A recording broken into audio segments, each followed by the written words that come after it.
Jaz gledam kot predstavnik elektroindustrije, torej gospodarstva, ki se ukvarja za proizvodnjo, predvsem tem, da s to metodo lahko načrtujemo in nenazadnje tudi proizvedemo izdelke z večjo dodano vrednostjo, ki so res po meri uporabnika oziroma kupca.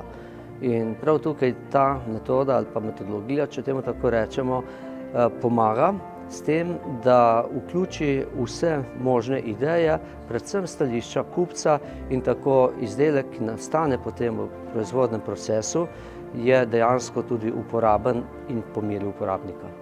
We are partner of DESALPS Interact project, a project which aims at bringing innovation and design thinking to SMEs. In our experience, innovation is very important, and design thinking can be a successful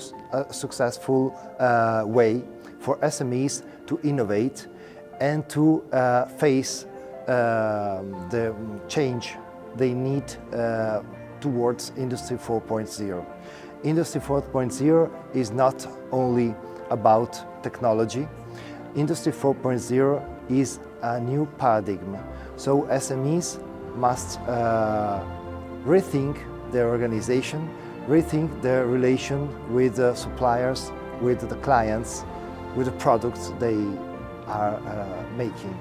And this is not only valid for the manufacturer sector, because in our experience also agriculture, food, tourism can benefit from design thinking and from innovative way to think about their business. Jaz sem prišel v stik z design thinkingom cirka 4 leta nazaj, ko sem nastopil to funkcijo, ki imam zdaj, tehnični direktor regije.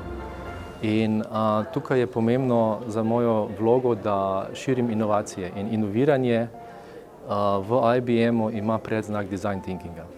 Zato, ker znotraj samih naših razvojnih laboratorijev uporabljamo design thinking za razvoj naše programske opreme, naše strojne opreme, naših rešitev. Hkrati pa smo ugotovili, da sama metodologija je izredno priročna tudi za pogovore in inoviranje z strankami. Tako da jo uporabljamo tudi pri strankah za reševanje njihovih problemov.